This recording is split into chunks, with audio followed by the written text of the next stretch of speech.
By 8 each morning, before the first donors arrived in pressed linen and mirrored sunglasses, Frank Reyes had already walked the perimeter twice.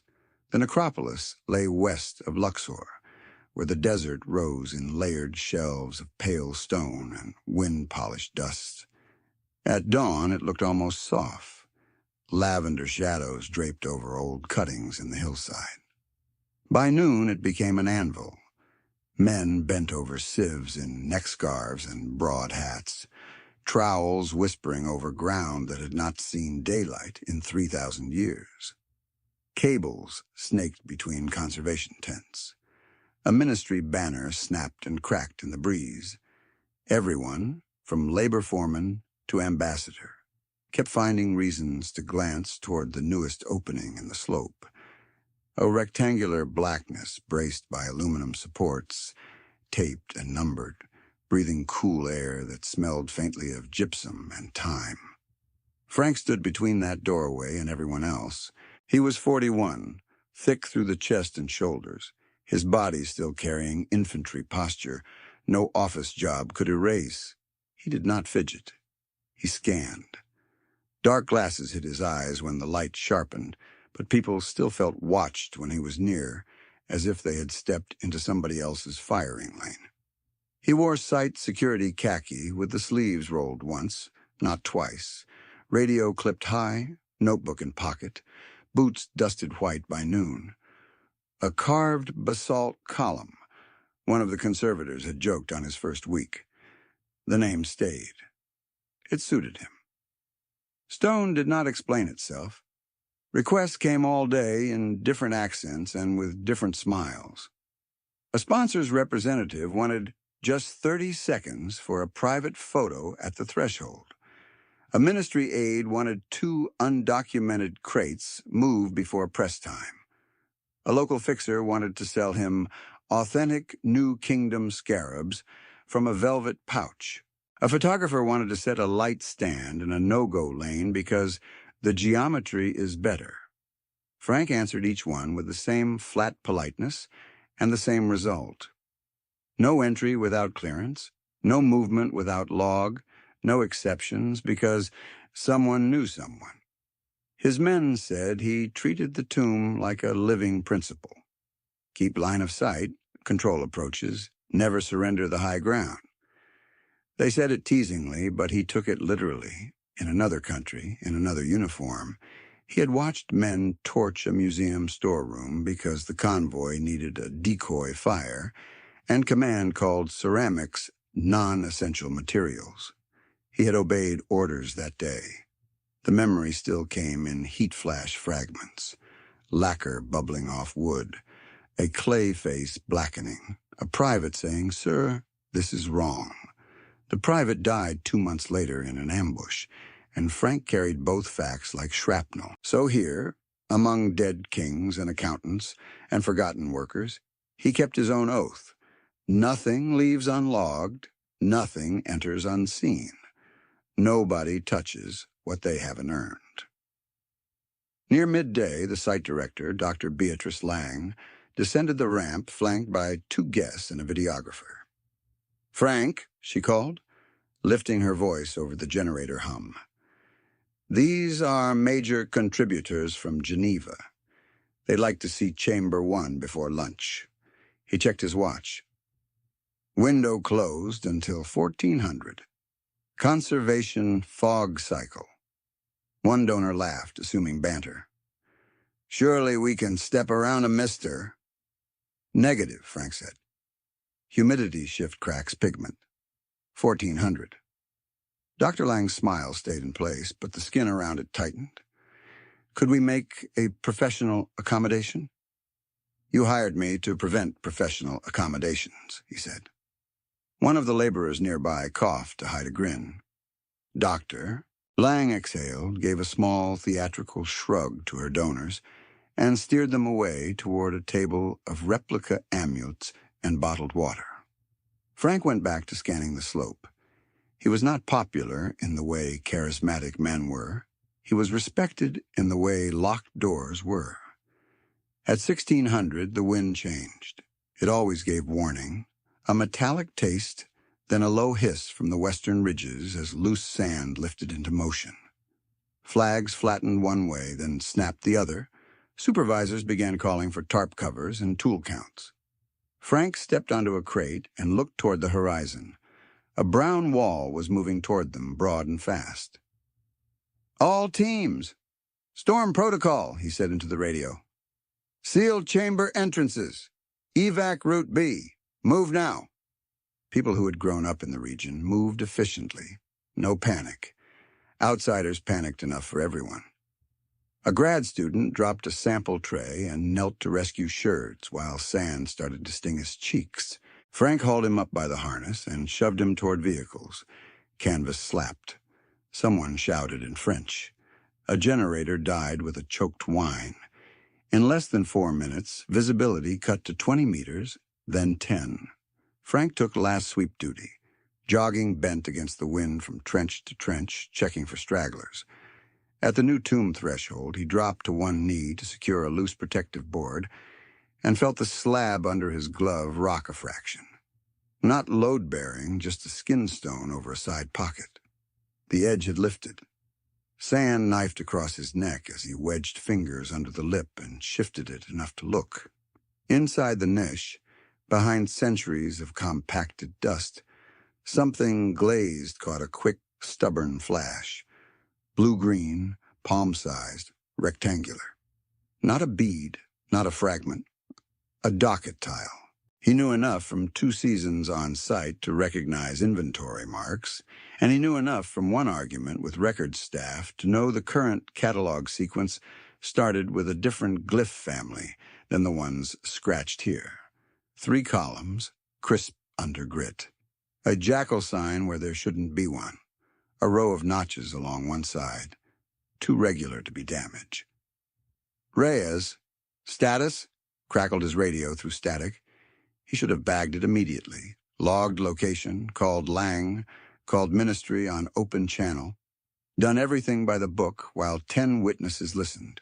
Instead, he hesitated, crouched in screaming wind with sand whitening his lashes, and thought of crate numbers quietly reassigned last month after a clerical correction. Thought of a bronze bowl that had appeared in press photos before anyone signed release. Thought of smiling men with donor lanyards wandering too close to sealed boxes. He slid the tile into his cargo pocket, reseated the slab with his boot, and keyed the radio. "Threshold secured. No personnel inside. I'm exfil now." By the time he reached the vehicles, the storm had swallowed the tomb entrance completely. That evening he drove home in a dust-filmed Hilux, loaned from site transport. Windows shut against the grit, radio off. His apartment building sat in a side street east of the Corniche. Concrete painted a color that had once pretended to be cream. On his floor he had 2 rooms, a bulky air conditioner, and a steel deployment trunk that still smelled faintly of gun oil when opened. He washed sand from his face, made tea strong enough to stain a spoon, and laid the tile on his kitchen table under a desk lamp. Up close, it was prettier than it had any right to be. Faience glaze pooled darker in the cut marks. The inventory glyphs were careful, not hurried, written by somebody who knew this record mattered. The edge notches looked almost decorative, until he counted them and realized the spacing repeated in groups. He photographed both sides with his phone, then with an old compact camera he trusted more. He wrapped the tile in a cotton rag and put it in the glove compartment of his personal sedan parked under the building. He told himself he would compare the marks against the archive database in the morning, quietly, before report. Preserving evidence, not stealing it. Verifying chain. Making sure this didn't vanish the way other things had vanished. At 11:17 p.m., while he sat in the dark living room with the fan ticking overhead, headlights bled through the slats. A black Toyota Hilux rolled to the curb opposite his entrance and idled. The driver stayed inside. No music. No cigarette ember. Just engine vibration and reflected streetlight on windshield. Frank watched from 2 fingers' width of curtain and let his breathing settle into the old, slow pattern. Count exits, count unknowns, don't invent noise. Midnight passed. 1 o'clock. The truck did not leave. At 2:23 a.m., it pulled away without hurry. Frank slept in clothes on top of the blanket, boots within reach. At 4:51, he woke before his alarm to a silence that felt wrong. Front door still locked, chain still set, but kitchen drawer half open. Then another, cabinet beneath sink ajar. He moved room to room with a flashlight and an iron bar from his tool shelf because legal weapons and useful weapons were not always the same thing. No one inside. The deployment trunk in his bedroom had been open. Field manuals, old unit photos, folded uniforms, service medal in its black case. Everything rummaged and replaced badly. They had not taken cash from the coffee tin, had not touched his laptop, had not bothered with the camera on the desk. They had searched for something specific and not found it. He stood in the doorway with the flashlight beam on his own overturned life and felt an old familiar anger arrive. Cold, measured, procedural. Not fear. Checklist. By 7, he was back at the dig, jaw rough with a rush shave, eyes gritty from 2 hours of sleep. He said nothing to Dr. Lang, said nothing to his team. At 9:10, while he checked badges near the conservation tent, Lena Haddad appeared at his elbow carrying a folder and not looking at him directly. Lena was the deputy epigrapher. 32, sharp-minded and chronically underslept, hair pinned up with whatever pencil survived the morning. She spoke 5 scripts and swore in 3 languages. Most days she ignored security theatrics with professional contempt. Today her voice barely cleared a whisper. Walk with me. Now. He moved beside her toward the shade netting behind the records trailer. What happened? He asked. What happened, she said, is that the ministry manifest for this sector was overwritten at 2:14. Entire sequence. Not corrupted. Replaced. I checked backups. Backups were replaced too. By whom? By someone with sponsor-level credentials, or someone using them. She stopped beneath the netting, pushed a tablet into his hands. Rows of inventory entries scrolled past, time-stamped and clean and wrong. The sequence that should have followed Chamber 1 funerary lots skipped 5 blocks and resumed with transferred for emergency consolidation. Destination, Al Medina Restoration Logistics Yard. He read it twice. That warehouse belongs to Malik Voss. Lena's mouth tightened. Exactly. Malik Voss, former private military contractor turned security advisor for their sponsor consortium, wore tailored shirts and remembered everyone's name after hearing it once.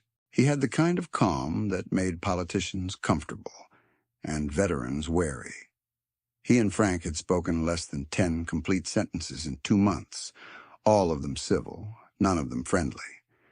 At briefing, Dr. Lang announced schedule changes without meeting Frank's eye. Reyes, effective immediately, you're reassigned to daytime gate control. Night rotation will be handled by Mr. Voss's team until further notice. No explanation. No discussion. A few heads turned toward him, then away. By lunch, a white sedan had mirrored his route from site to fuel station and back. Amateur tail, too close on corners. He didn't confront it. He logged plate, time, driver profile in his notebook, and kept moving. At 15:40, his phone buzzed with an unknown local number.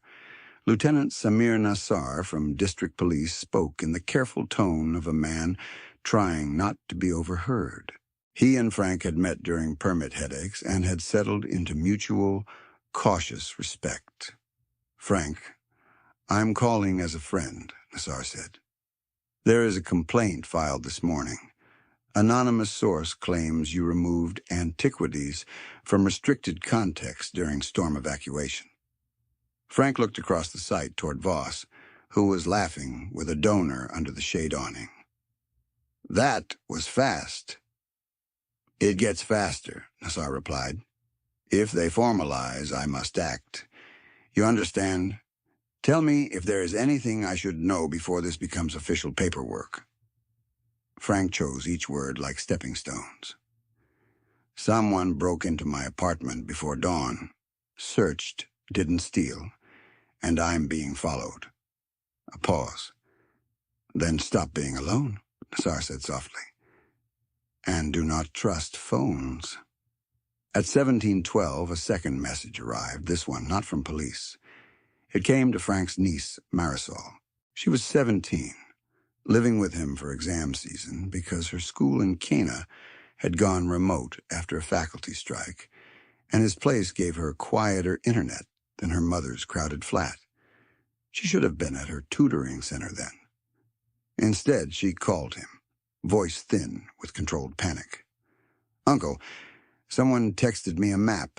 It's my bus route. And a photo. What photo?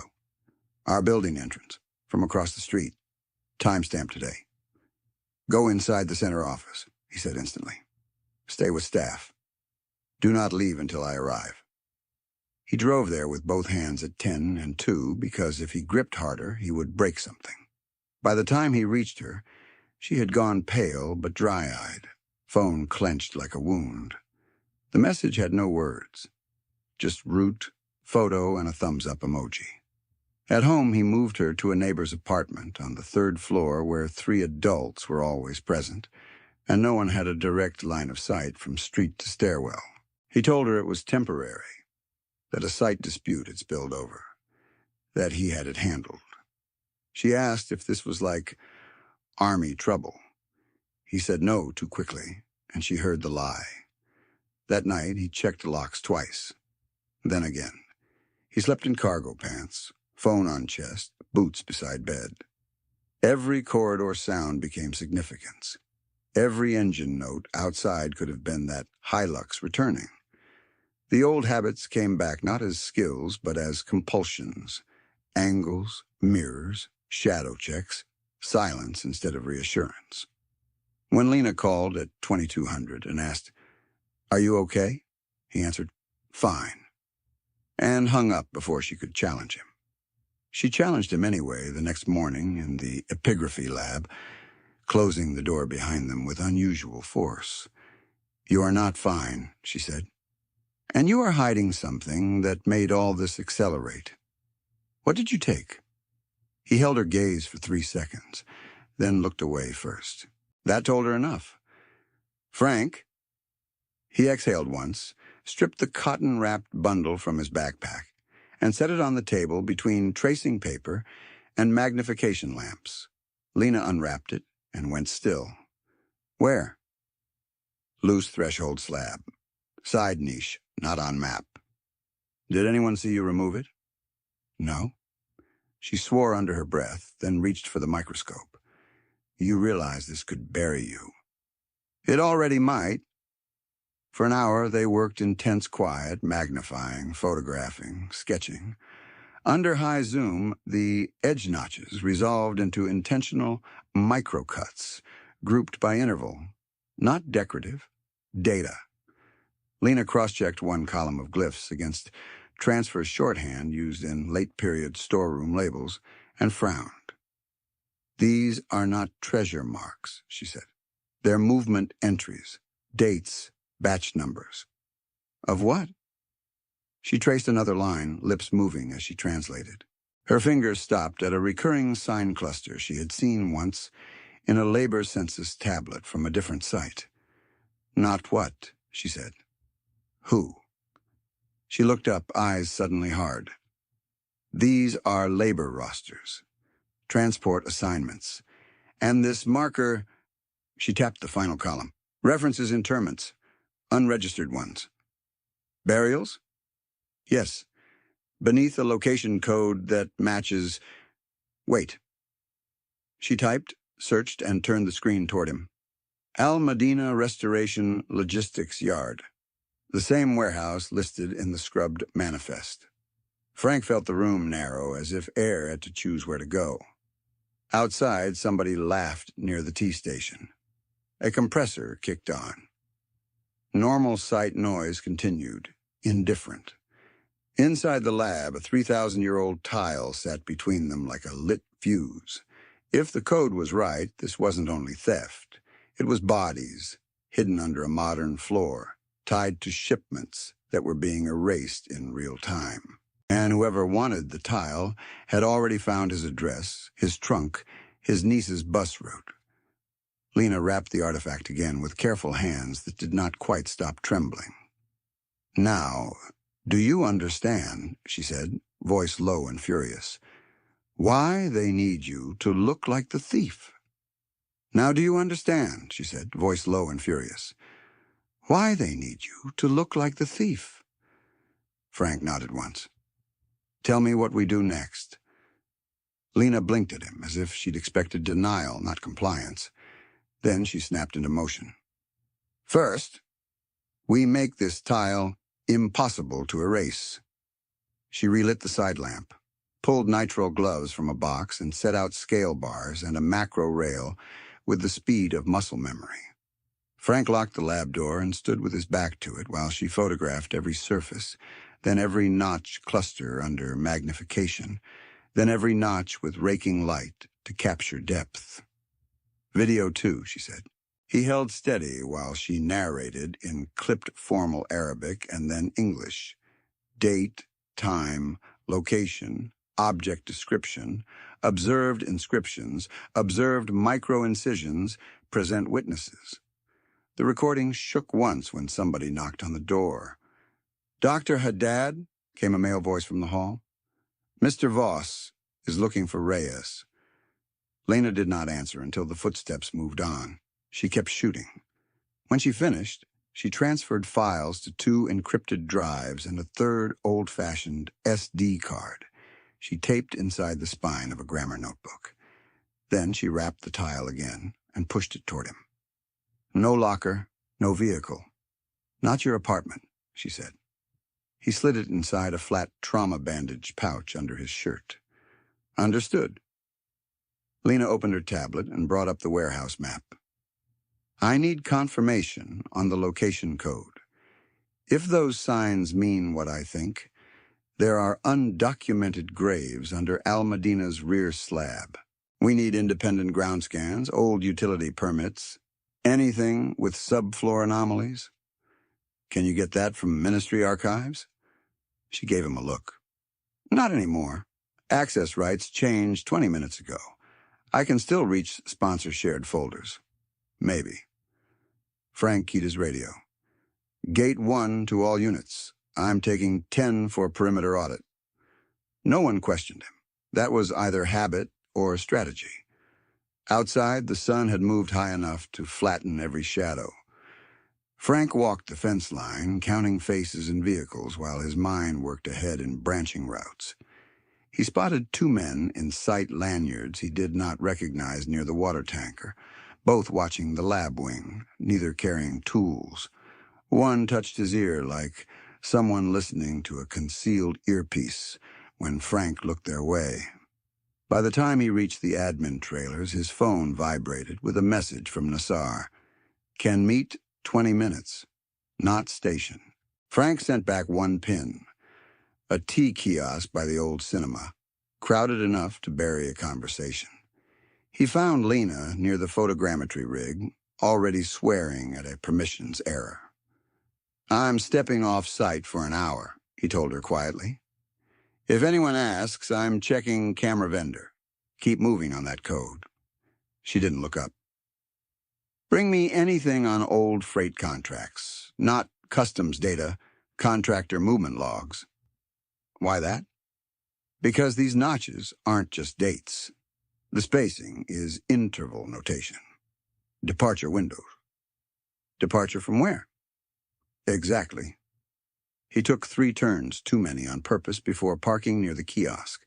The white sedan that had tailed him earlier appeared in his mirror twice, vanished, then reappeared across the square with 2 new passengers.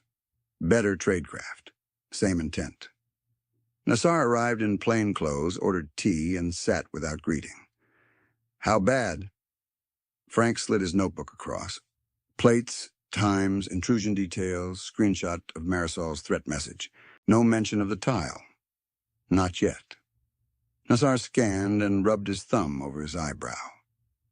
Anonymous complaint is no longer anonymous, he said. Signed by a subcontract records clerk. Statement says you were alone at the tomb threshold during storm and later seen near restricted crates. Clerk name? Reem Awad. She withdrew phone contact this morning and requested transfer. He looked up. That is not voluntary behavior. Frank kept his voice even. If they move on me, can you delay arrest? If it's ministry property, Antiquities Police can bypass district. I can ask questions. I cannot stop a warrant forever. Frank leaned in. Then hear this and decide if you want it on record. Al Medina Warehouse is tied to altered manifests and possible concealed burials. We have inscriptional evidence. Someone is cleaning digital trails. Nassar's expression didn't change, but he set his tea down untouched. You said we. Who else knows? Me and Doctor. Haddad. Anyone above you? No. You understand what you are saying could trigger jurisdictional war. I understand kids are getting route maps to pressure me. Nassar went still for a long beat.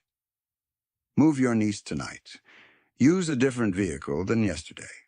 Send me her temporary address by hand, not phone. He tore a blank receipt in half and wrote an address. My sister runs a tutoring flat. 4th floor, controlled entry. Only women and students there after dusk. Put her there for now. Frank folded the paper. Thank you. Nassar met his eyes. If you are holding physical evidence, don't let me discover that accidentally. Frank said nothing. Nassar nodded once like that was answer enough. When Frank returned to sight, his locker padlock hung open. Nothing obvious missing. Too neat. He closed it without touching the contents and found Lena in the lab with her jaw clenched hard enough to hurt. They changed access control logs, she said before he spoke. Retroactively. It now shows your credentials entered the records trailer at 1:52 while your apartment was being searched. Can logs be faked? Of course. Can they be proven faked without server images? Harder. A shadow crossed the frosted glass. Dr. Lang stepped in, with Malik Voss half a pace behind her. Frank, Lang said briskly, we need a formal inventory reconciliation before close of business. Given the complaint, all staff are required to submit bags for scan. Voss smiled with all his teeth. Standard procedure. No one singled out. Frank kept his hands loose at his sides. After legal notice. Lang's tone cooled. Refusal will be documented. Then document it, he said. Voss tilted his head, studying him as if reacquiring a target at distance. You and I should talk privately, he said. We're talking now. Not here. Frank held his gaze until Voss looked away first and smoothed his cufflink. Lang exhaled through her nose, turned, and left. Voss lingered 2 seconds longer. Storms uncover strange things, he said softly. Sometimes people mistake what they find. Then he followed her out. Lena waited until their footsteps faded. He knows. Yeah. Did you move it? Frank tapped his chest lightly. He can search my whole apartment again. Great, she muttered. Human evidence locker. By dusk, 2 more complications landed in under 10 minutes. First, Marisol called from a new unknown number, panicked. A man had phoned her tutoring center, claiming to be police, saying Frank was detained and she should wait outside for pickup. Staff had refused because he couldn't provide her student code. He hung up. Second, Lena got a reply from a sympathetic GIS technician. Attached was a buried file from a year-old geophysical survey commissioned for Foundation Integrity at Almadena. The thermal map showed 3 long, cold anomalies under the rear slab, parallel human length marked as old utility trenches, despite no matching municipal permits. Utility trenches, Lena said, voice flat. 3 trenches, shoulder width, no pipes, no cable runs. Graves, Frank said. Likely. He called Nassar from a borrowed laborer phone and arranged Marisol's move for that night. Then he and Lena worked with the lab blinds closed while generators throbbed outside. She decoded notch clusters against the Dynasty calendar table. He built a handwritten timeline on butcher paper taped to the wall. Date groups, transfer signs, roster marks, interment signs, warehouse code. At 2113, power flickered. Once, twice, then steadied. Frank had already stepped to the door when the 3rd flicker hit and the corridor lights died. Emergency strips glowed red along the floor. "Stay behind me," he said. The handle turned from outside, slowly, testing. He braced and held. The person outside tried again, harder, then stopped. A minute later, lights came back. Footsteps retreated down the hall at a jog. When Frank opened the door, the corridor was empty except for a dropped disposable glove and a faint smell of machine oil. Inside, Lena checked the workstation and swore. The external drive she'd left connected was gone. "Only 1 copy," she said quickly, forcing breath control. "I made 2 others, but they know what we're doing." Frank picked up the glove with tweezers, bagged it, labeled time and location. Old habits could still be useful if you aimed them at truth. They relocated to Frank's apartment after midnight because the site was no longer defensible, and Lena refused to stop working. Marisol had already been moved to Nassar's sister's flat with a small duffel and strict instructions. Frank had made 3 loops through side streets before parking. No obvious tale held. At his kitchen table, under the same lamp that had lit the tile the night before, Lena spread printouts, while Frank pulled a battered laptop from his deployment trunk. She glanced at the trunk, at the faded unit stencil, then looked back to the papers without comment. "I need 1 more key," she said. "These date intervals line up with departure windows, but not with local transport records. Not truck permits, not river manifests. That means external carrier schedule, military adjacent, diplomatic, aid freight, something that bypasses customs." Frank opened a folder he hadn't touched in years. Declassified incident packets, contractor annexes, logistics subpoenas from a congressional inquiry that had gone nowhere. Most files were scanned badly, half-redacted, heavy with acronyms nobody outside Supply Command could love. "What contractor names are you seeing?" he asked. She read from the tile notes. "A recurring emblem transliterates as Hawk Cartouche in late notation, but that may be phonetic shorthand. Associated mark here," she pointed, "matches a modern stamp I saw on 2 pallets at Almadena last month. Kestrel Intermodal Holdings." Frank's fingers stopped over the keyboard. "Kestrel," he said. "You know it?" He clicked open a PDF from 12 years earlier. Convoy route map, Northern Province, coded cargo classes. Escort subcontractor line item, Kestrel Strategic Recovery, LLC, parent firm redacted. Underneath, handwritten in an investigator's note, assets loaded under cultural stabilization exemption. Lena leaned in. "Cultural stabilization?" "Humanitarian cover," Frank said. His voice sounded like it belonged to someone standing farther away. "Supposed to move museum material out of combat zones before looting. Could also move anything else if paperwork said fragile heritage and nobody wanted bad press." He flipped to another page, incident summary from the ambush that had lived in his head like a shard.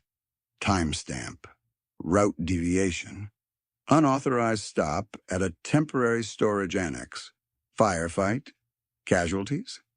His private, the one who said this is wrong, listed 2 lines below his own name. Lena watched him read and did not interrupt. When he finally spoke, the words were rough. We were told we were escorting medical supplies and generators. After action blamed route compromise and insurgent intel. But this, he tapped the contractor column, this says cargo category changed 6 hours before departure. Signed by external security liaison. Same corporate chain that sits on your warehouse now. She didn't offer comfort. She offered focus. Then your guilt was engineered by people moving boxes under flags they didn't earn. He shut his eyes once, hard, then opened them clear. No more hiding. For the next 3 hours, they built a case that could survive sabotage. Lena ran high-resolution photogrammetry from the tile images and generated a 3D model with measurable notch depth. Frank typed sworn chronology from storm discovery to threats, marking what was direct observation and what was inference. They cross-referenced notch date groups with declassified Kestrel flight windows and convoy manifests, 5 exact overlaps across 8 years, including 1 date cluster matching the week of Frank's ambush route. At 3:41, Lena found the final lock, a labor roster sign paired with a modern lot number stamped in Al Medina procurement files. Same lot number appeared in an old Kestrel recovered materials consolidation ledger. It's a ledger key, she said. The tile is the analog index. Without it, modern records look like disconnected transfers. With it, you can map who moved what, when, and where bodies were put when workers became liabilities. Frank stared at the wall, then at his own hands, then back at her. We make copies until copies are a weather pattern. He opened an encrypted cloud vault from a throwaway account and uploaded the full package, raw images, 3D model, translation notes, timeline, geophysical anomalies, contractor crosswalk, sworn statement draft. Lena sent mirrored packets through 2 academic listserv contacts and 1 conservation legal clinic in Paris. Frank printed hard copies and sealed them in 3 envelopes addressed to Lieutenant Samir Nassar, Ministry Inspector General Intake, UNESCO Regional Heritage Liaison, Dr. Inez Farouk. Physical drops at first light, he said. Not all at once, Lena said. Stagger them. If one disappears, the absence is evidence. He nodded. And we force chain of custody in public. She caught on immediately. Press tour next week. Chamber 2 opening. They'll want me out of frame by then, he said. So we give them a reason they can't remove quietly. He drafted an email from his official site account. CEC-ing Dr. Lang, Voss, Ministry Records, Sponsor Legal, and a general UNESCO contact line.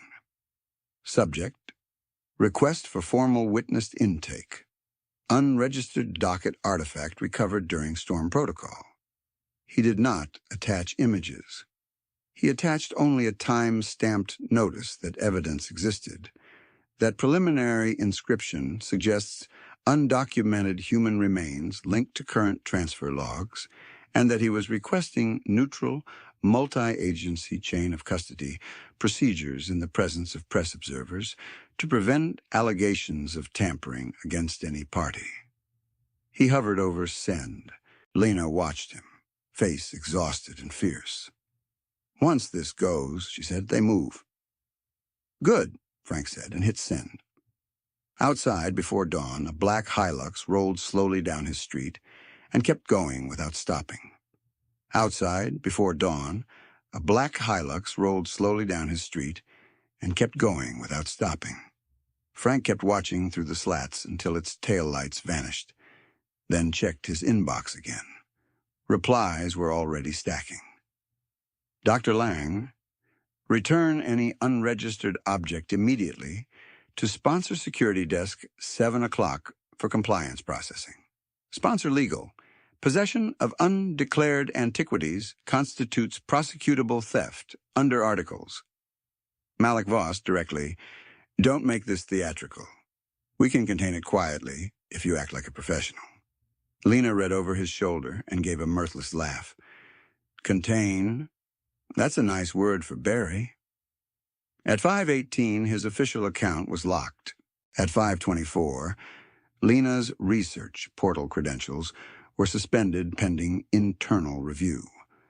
By 5:40, a statement appeared on the sponsor's media channel.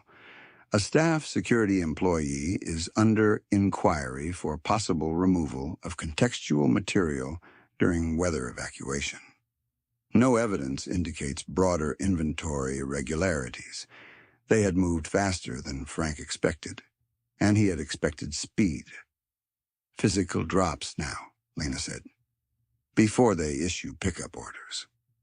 They split the packets. Frank took Nassar's and Inspector General's copies in a folded newspaper and left the UNESCO envelope with Lena for a separate route.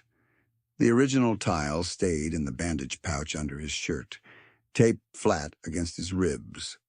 Morning call to prayer drifted over the roofs as he drove with no headlights through side streets. At the first drop, District Police Annex, an officer he didn't know tried to wave him away until Frank said, Nassar's name, and the officer's expression changed from bored to guarded. He took the envelope without signing. Lieutenant Nassar is unavailable, he said.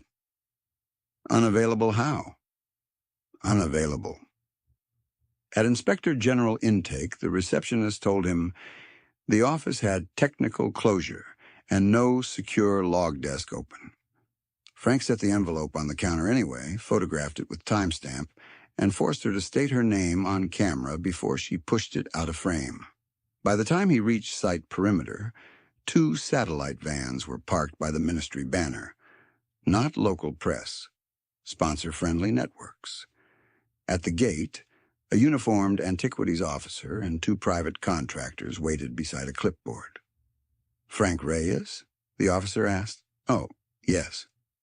You are served notice of temporary suspension and compelled interview at 11 regarding unlawful removal of material from protected context. He held out a paper. You must surrender a site access badge and submit to bag search. Frank handed over the badge. No bag. Person search, then.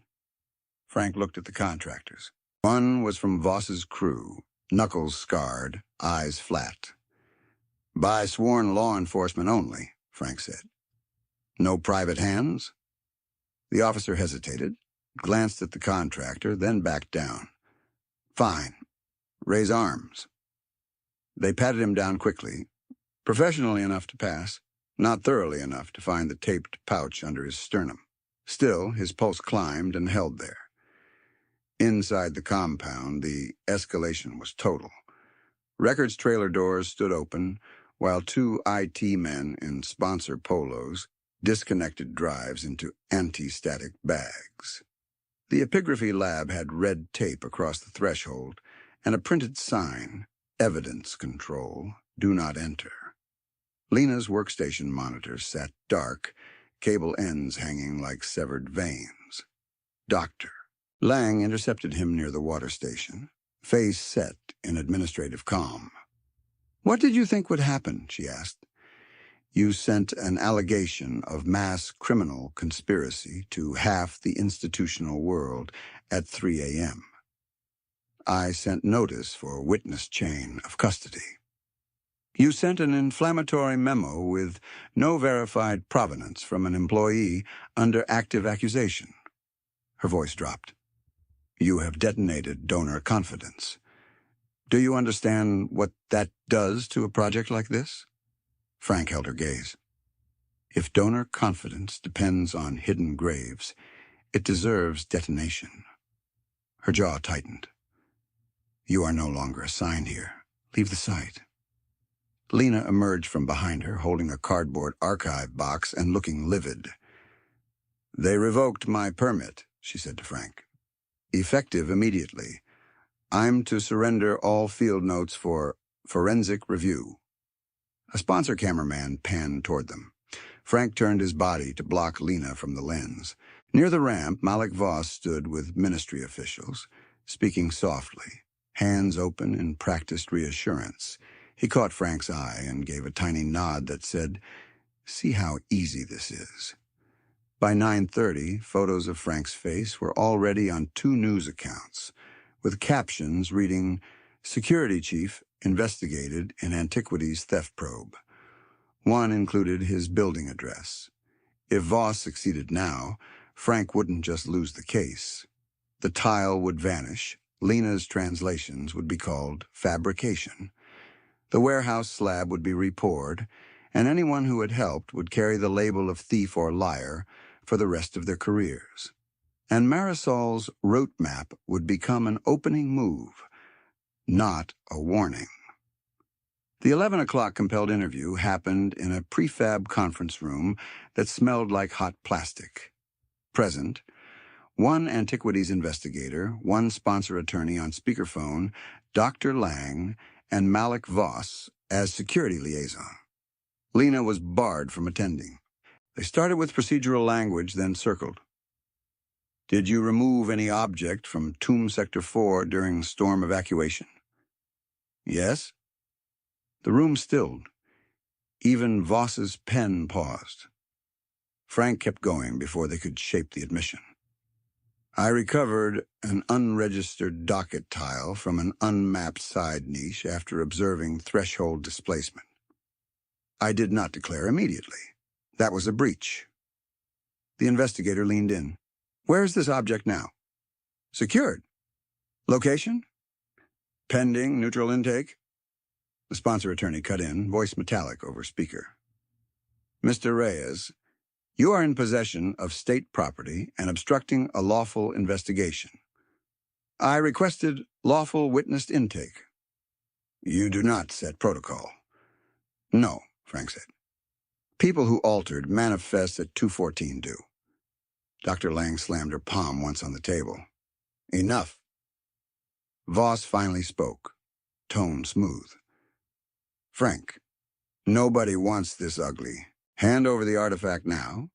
We process internally. And maybe this stays an employment matter. Internal processing is how things disappear." The investigator asked again where the tile was. Frank repeated, "Secured." At 12:07, they ended the interview and handed him a second notice. Formal complaint filed, passport hold requested, movement restrictions pending. When he stepped outside, his phone buzzed with a message from an unknown number containing a photo of the UNESCO envelope he had given Lena. On a dirty car seat, slit open, contents gone. 3 minutes later, Lena called from a public line. "My drop got intercepted. 2 men on a motorcycle took the packet at the tram stop and told me to go home. You okay?" "Physically, yes. Professionally? I just got copied on an internal memo accusing me of unauthorized data exfiltration and inscription manipulation." "Forgery charge?" "Yes. They're saying I manufactured notation to protect you." A short, bitter exhale. "Efficient, isn't it?" Before he could answer, another call came through. Nassar, strained and abrupt. "I can talk for 30 seconds. I was removed from your file. Do not come to district offices. Warrants are being drafted through Antiquities Court, not us. Also, your niece's temporary address is compromised." Frank went cold. "Where is she?" "Safe for now. We moved her again. I can't keep doing this without drawing fire to my own family." A beat. "I'm sorry." The line went dead. That was the moment the plan truly failed. Not because the evidence was gone, but because every official lane he had built overnight was being cut out from under him in real time. By late afternoon, he and Lena sat in his parked car beneath an overpass fan of concrete, engine off, heat building in waves. 2 envelopes had vanished. Police ally sidelined. Credentials dead, public narrative poisoned, charges hardening. Frank stared through the windshield at nothing. Maybe I should hand it over, he said quietly. Get Marisol out clean. Take the theft charge. Lena turned toward him sharply. And then what? They thank you and stop? They have your niece's root and my career in a grinder.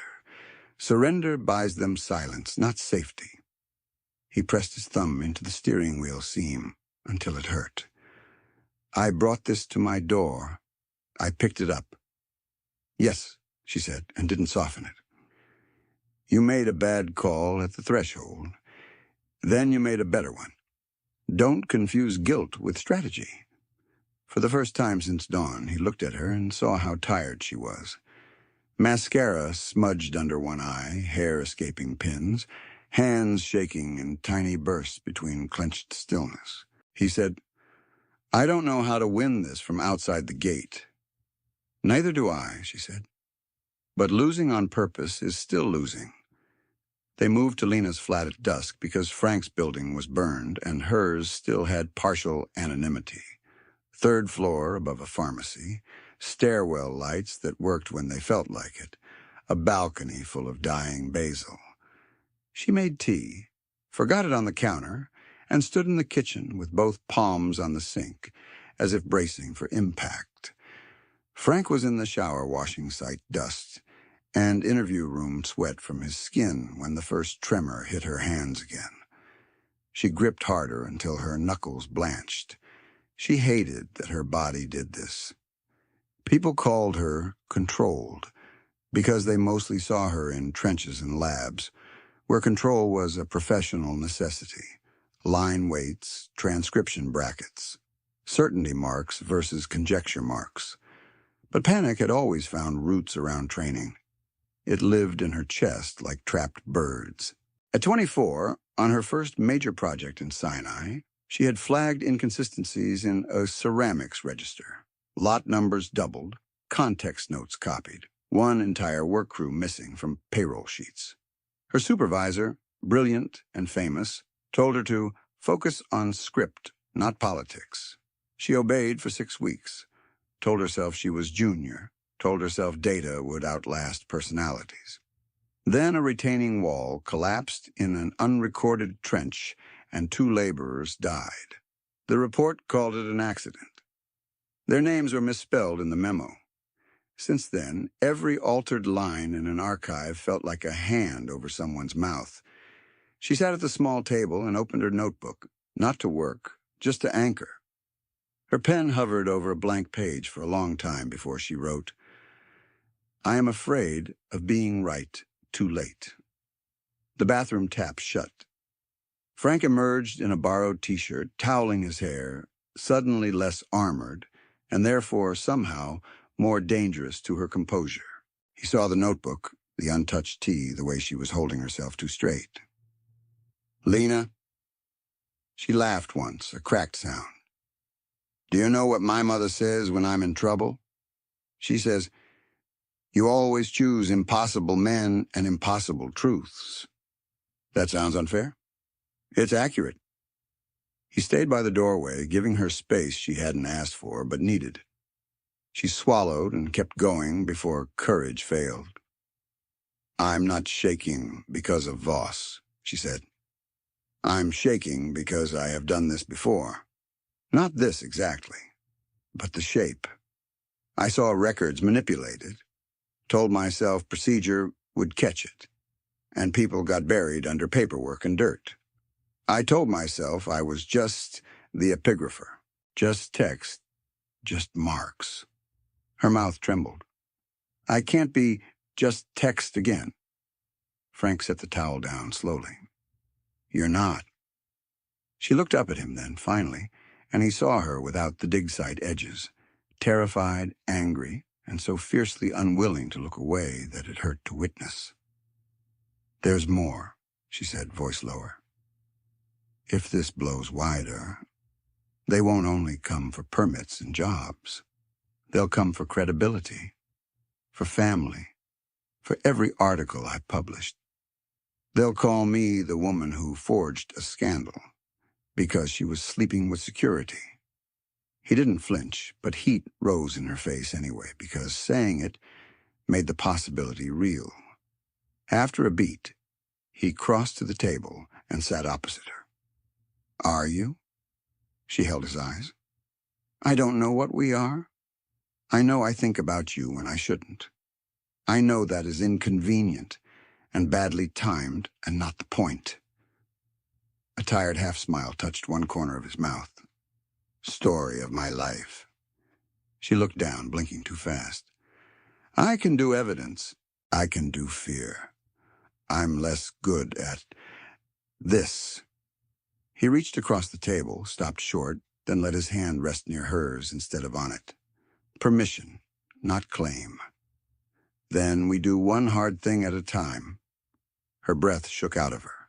She turned her palm and met his hand halfway. For 30 seconds, the room was quiet except for pharmacy shutters rattling downstairs and the distant horn of a river ferry. No scripts to parse, no protocols, just two people choosing not to retreat. Then her phone lit with a secure app alert from an unknown contact. Video attachment. No text. She opened it. Night vision grain. A corridor she recognized instantly. The service tunnel behind Chamber 2. Conservation lights off. Timestamp current. Two men in contractor uniforms carrying electrical junction boxes toward the access ramp. One of them looked up at the camera for a second, Voss's scarred knuckle lieutenant, then taped over the lens. A second message followed from Malik Voss. Tomorrow's press tour proceeds at 10 o'clock. Bring the original tile. Alone. Do that, and theft charge becomes administrative. Fail, and your niece's name enters the complaint as accessory recipient.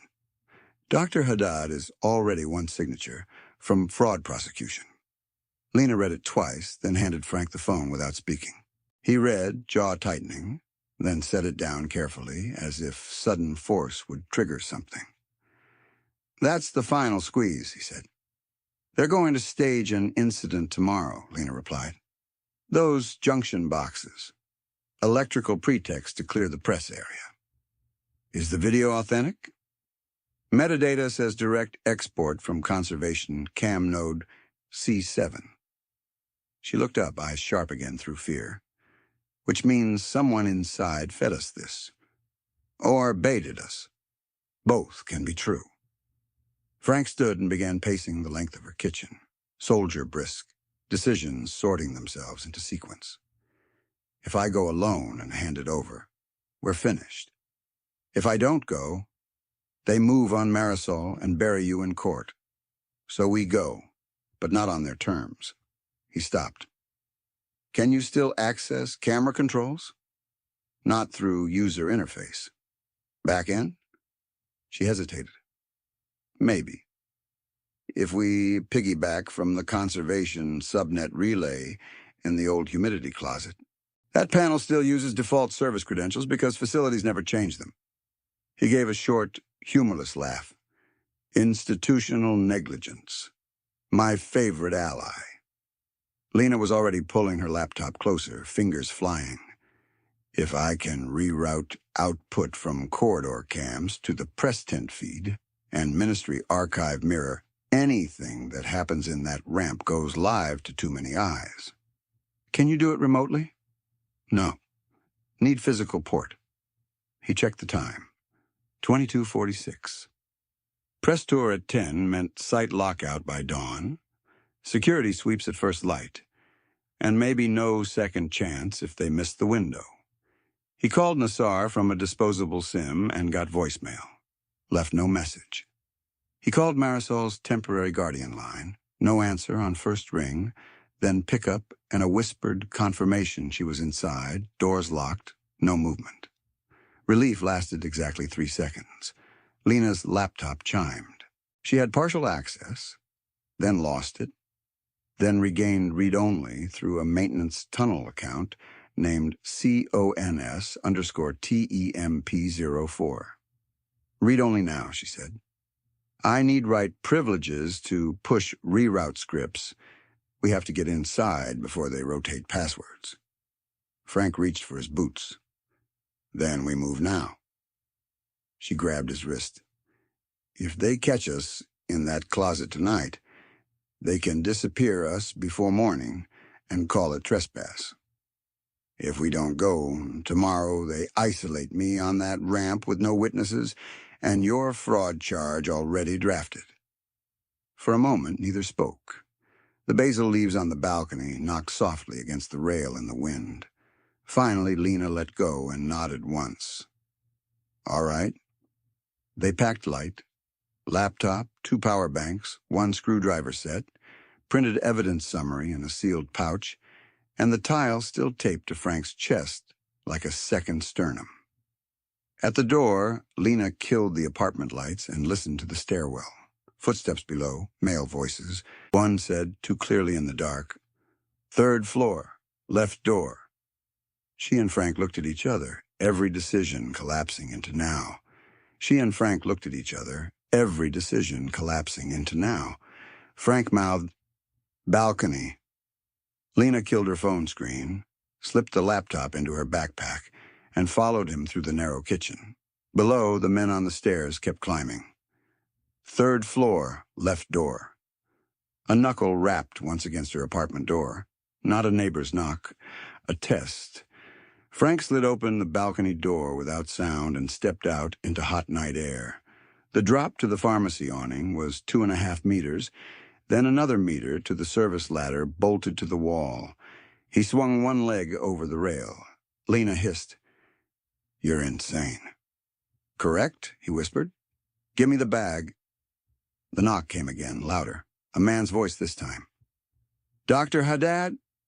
Building maintenance." Frank dropped to the awning with a muted thud, caught the backpack, then reached up. Lena climbed over, shoes slipping on chipped concrete, and let herself fall into his grip. The awning groaned but held. Behind them, the apartment lock clicked as someone worked it with a tool.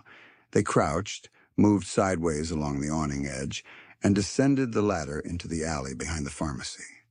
Frank didn't run straight. He angled through trash bins and a shuttered butcher stall, then cut left into a lane where scooters were parked nose to tail. Only when they were 2 blocks away did he let himself breathe. "Cars burn," he said. "We take mine. Your building's watched. Then we steal anonymity." They caught a battered taxi at a petrol station and rode in silence toward the necropolis perimeter. Lena kept her cap low. Frank sat, turned slightly, watching rear windows for tails. 2 motorcycles appeared behind them, vanished, reappeared at a roundabout, then peeled away when Frank had the driver take 3 unnecessary loops. At the outer checkpoint, the night guard recognized Frank and frowned. "You are suspended." Frank held up a fake irritated expression and a forged work order Lena had generated 10 minutes earlier from a facilities template. "Humidity relay fault at chamber 2. Morning press tour.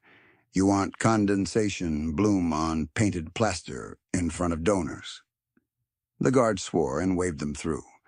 The humidity closet was a concrete cubicle behind the conservation corridor, hot as a boiler room and loud with fan motors. Lena crouched at the relay panel with a screwdriver between her teeth, hair falling out of its knot, while Frank stood in the doorway listening to every echo. "Cons _ temp 04 gave me read-only," she muttered. "If they close maintenance route, we're done." "Then don't be done." "Excellent strategy." She popped the panel, clipped in a cable, and typed, "Black screen, prompt, denied, prompt again."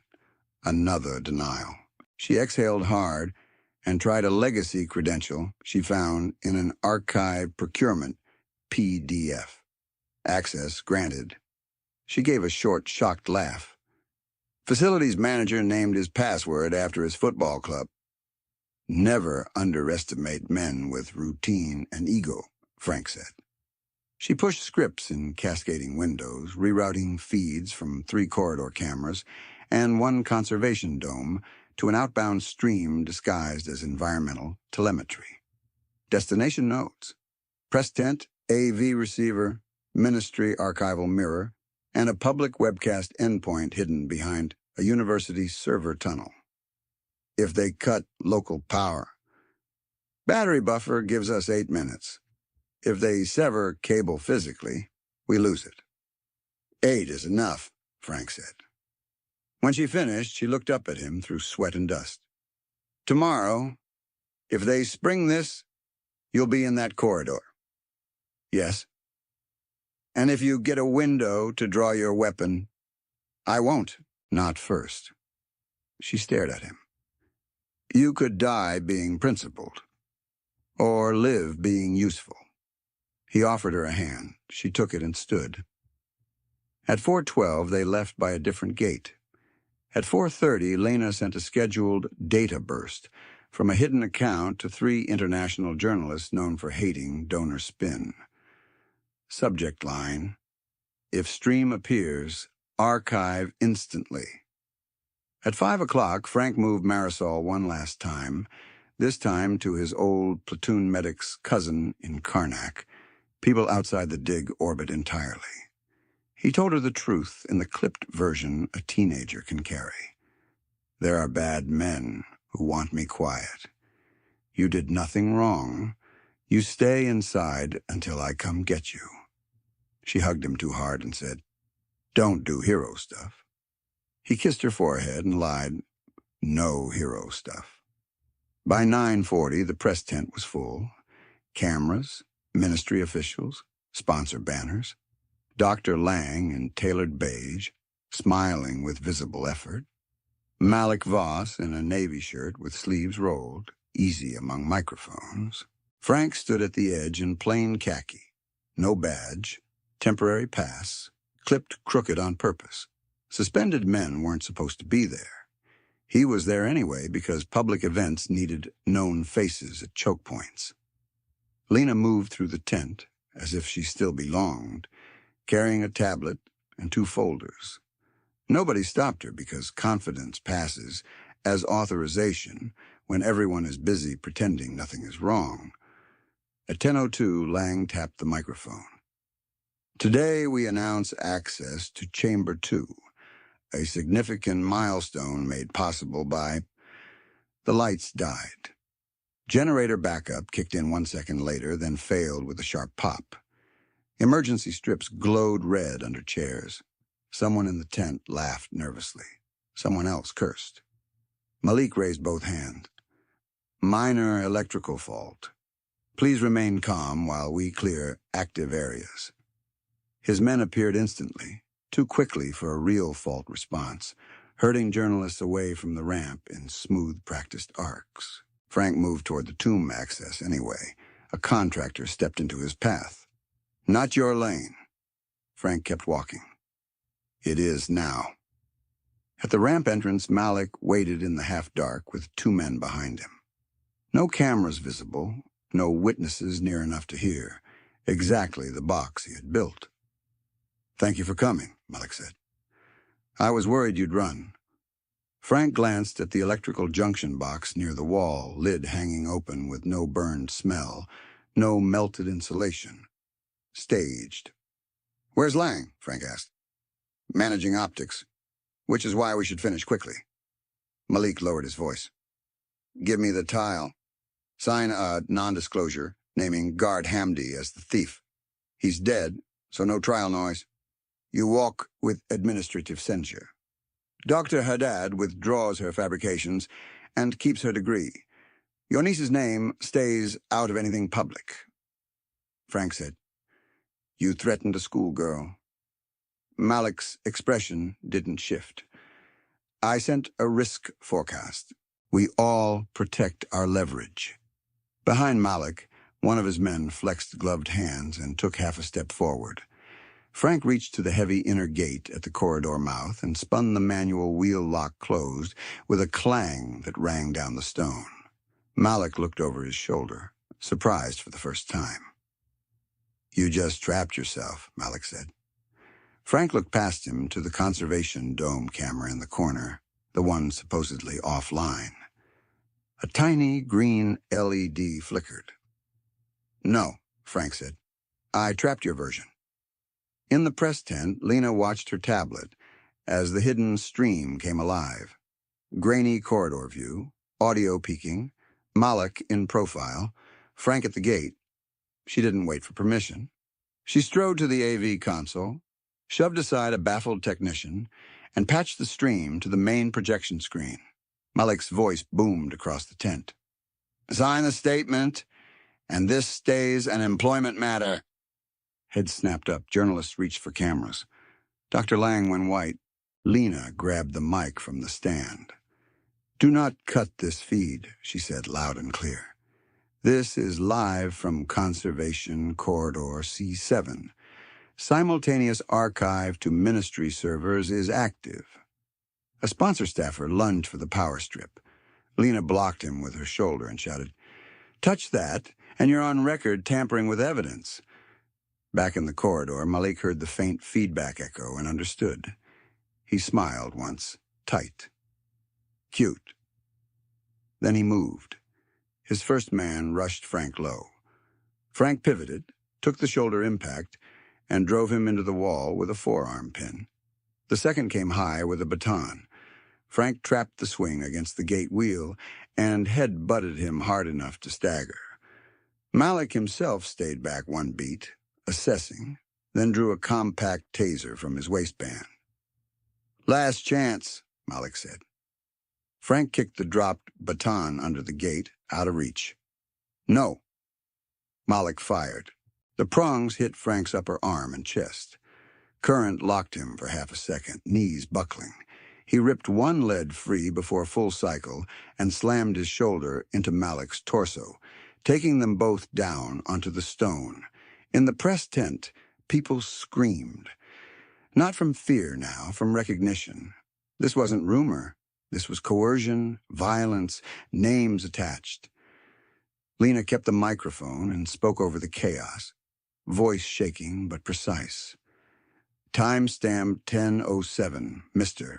Malik Voss has just threatened and attempted to force transfer of unregistered evidence while offering a false confession framework naming deceased guard Hamdi al-Nouri. A ministry deputy yelled, Cut this immediately! A journalist shouted back, Touch it, and I air that quote first. On the floor, Malik kneed Frank in the ribs and scrambled up, breathing hard, mask gone. You think live video saves you? He snarled. I own half the signatures in this country. He barked to his men outside the gate. Breach it!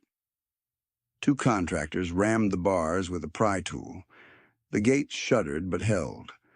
Frank got to one knee, blood at his lip, and shoved Malik backward into the narrow choke point between the support rails where only one attacker could enter at a time. Infantry memory took over. Keep center line. No hero swings. Break momentum. One man squeezed through and grabbed for Frank's chest, exactly where the tile was taped. Frank caught the wrist, twisted, and shoulder-pinned him into stone, until something in the man's grip gave with a scream. Another came with a knife more for intimidation than use. Frank slammed his forearm against the attacker's elbow and sent the blade skittering. Malik backed up 2 steps and pulled his phone, thumb flying. He was adapting, not folding, calling for feed kill, for legal spin, for extraction. Frank lunged, knocked the phone free, and they crashed into the wall together. In the tent, Lena's tablet flashed red. Node C7 signal loss imminent.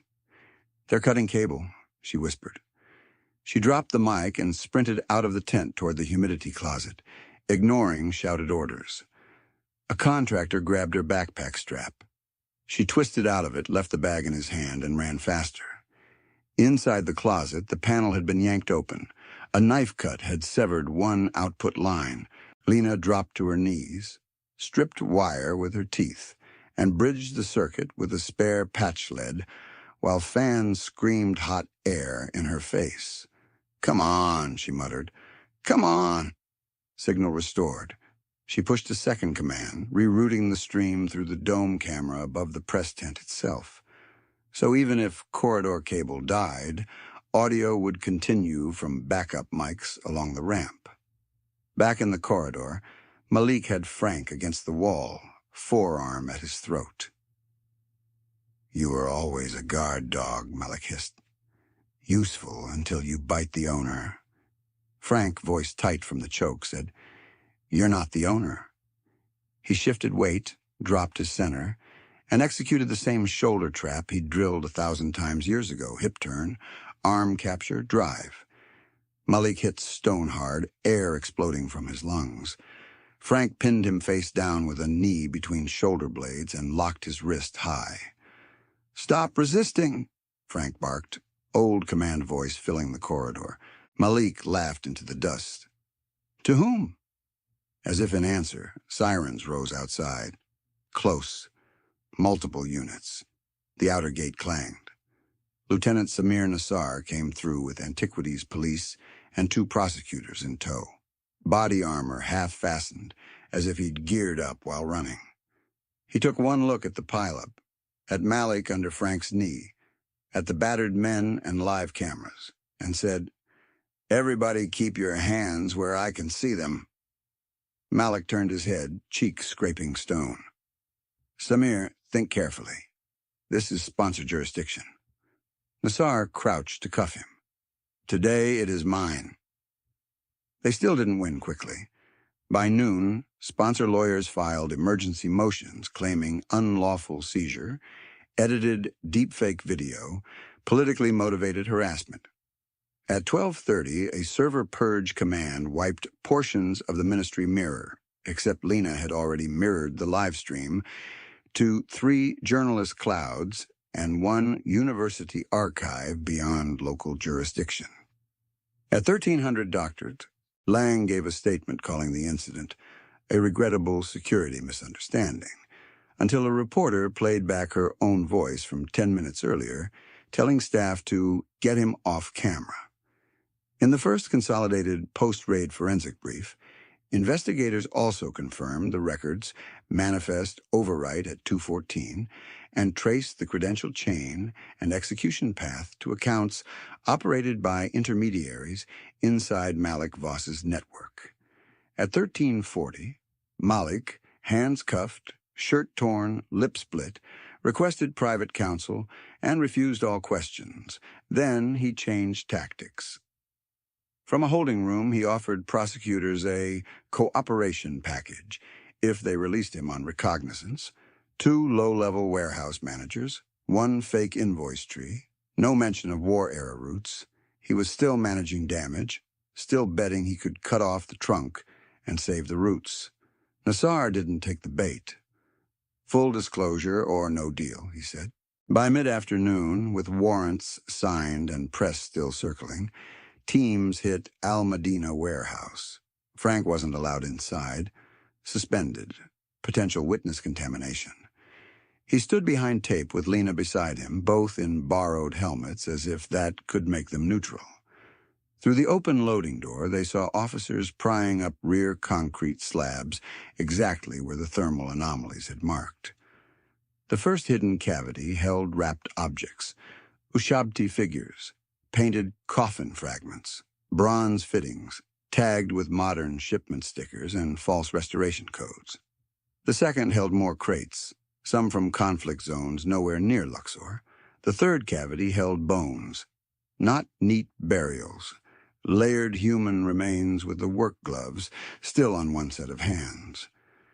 Lena made a sound Frank had never heard from her before, small and wrecked. She pressed her fist to her mouth and turned away, shoulders shaking once, then locked back into stillness. Malik, brought to the site for warrant scope confirmation, saw the open trench and finally lost the calm. "You don't understand chain context," he snapped at no one and everyone. "Those remains predate us. You're collapsing chronology to feed cameras." A forensic anthropologist looked up from the trench. This glove is 21st century nitrile. Malik's jaw worked. Planted.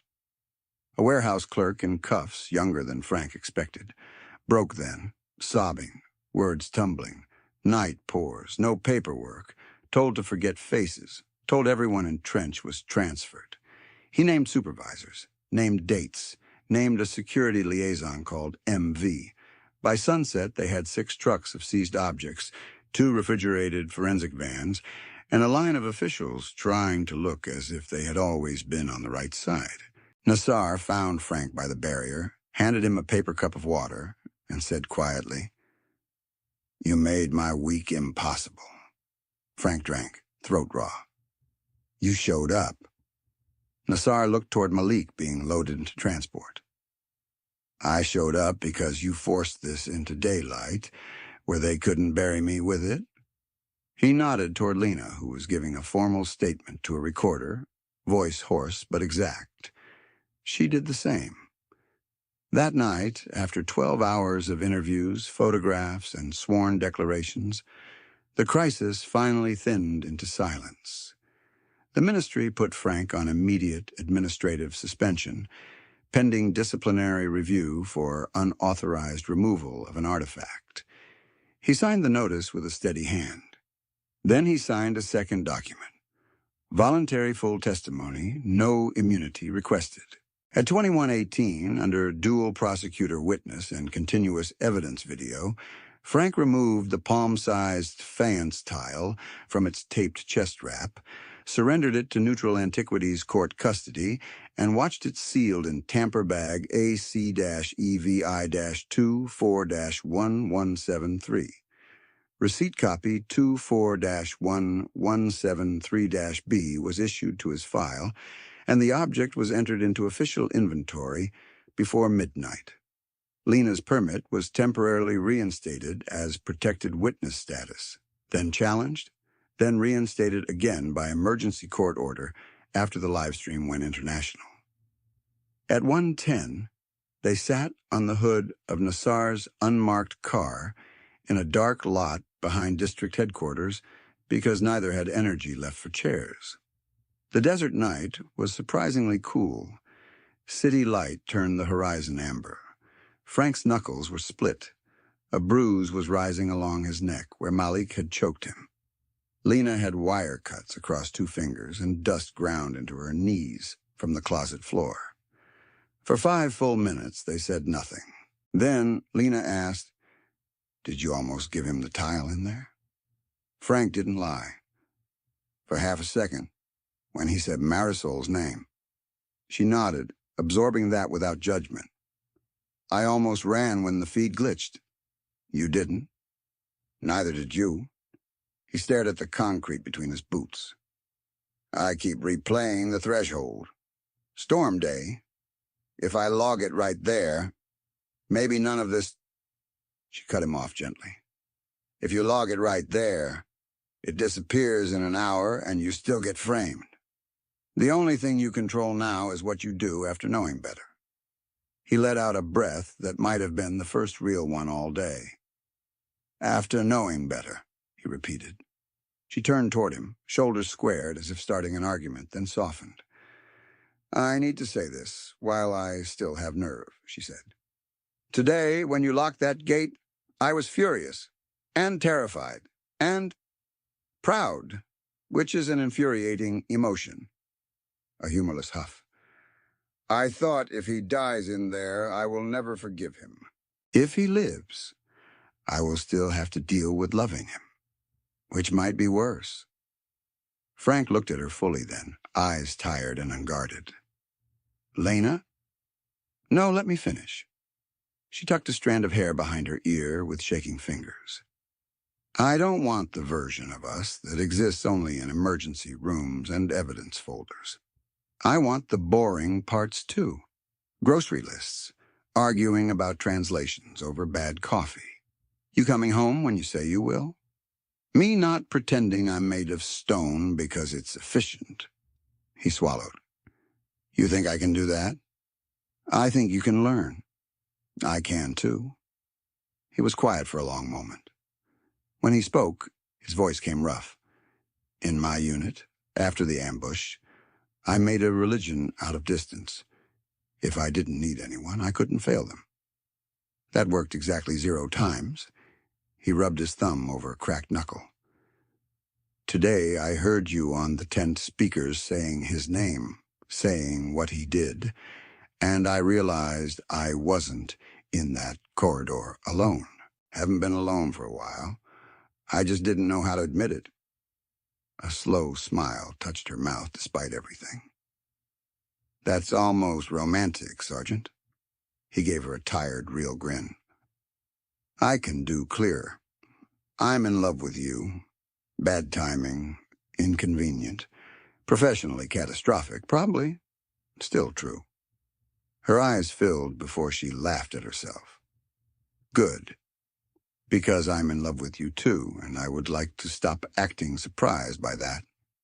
He reached for her hand this time and didn't stop halfway. She laced her fingers through his, careful of cuts. What now? He asked. Now we sleep for 12 years. After that? After that, we tell the truth in every room that asks. You take your suspension. I fight my review board. We keep Marisol safe. And if, after all of that, you still want grocery lists, I do. She leaned her forehead against his shoulder, and he turned just enough to kiss her hairline. No fireworks, no dramatic swell, just 2 exhausted people choosing a future on purpose.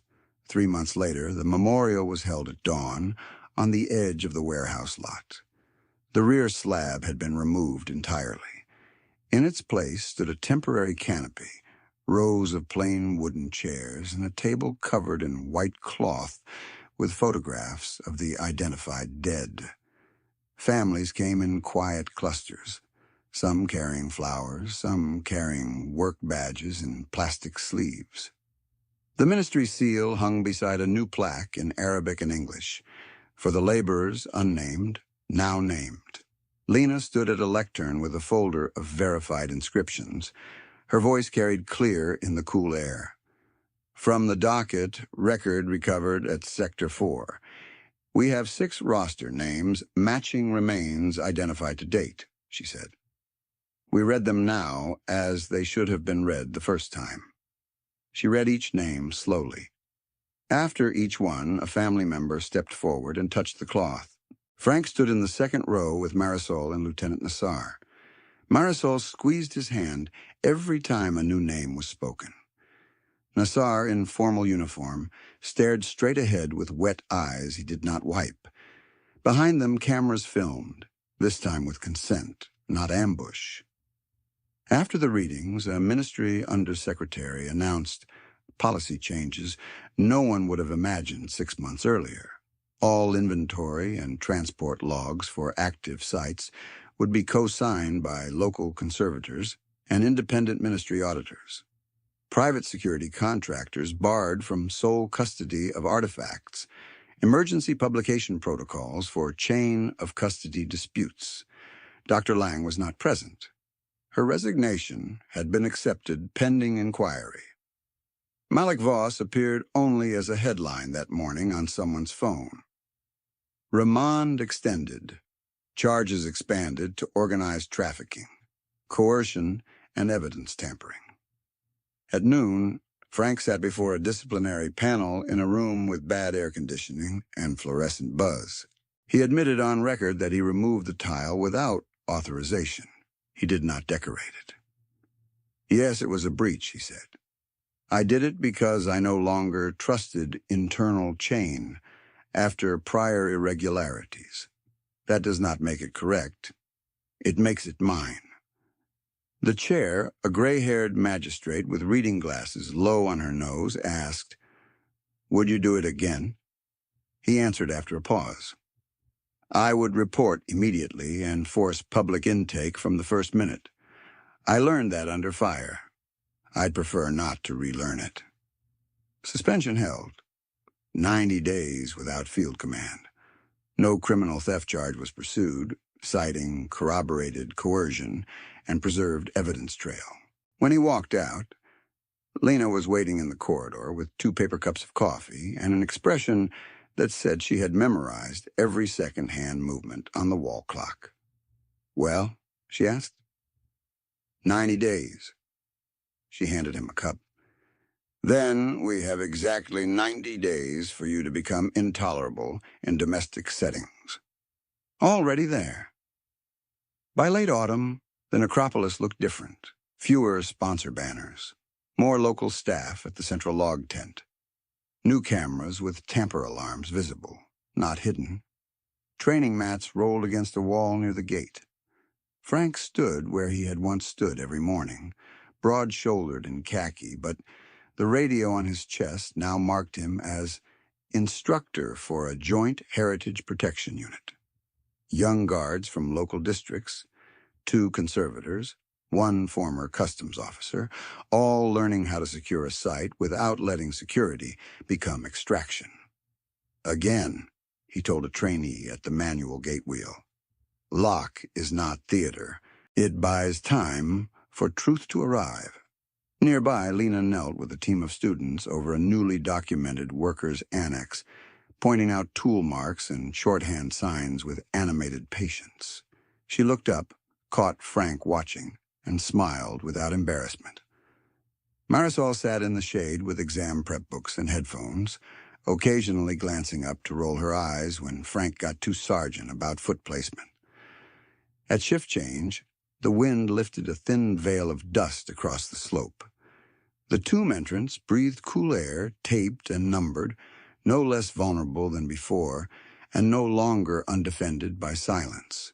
Frank took his post at the threshold, not as a wall this time, but as part of a line that included Lena's voice, Nassar's paperwork, students with clipboards, families who now knew names. He checked the lock, logged the hour, and looked out over the bright stone and moving people. Guarding the dead, he thought, had finally taught him how to stay with the living.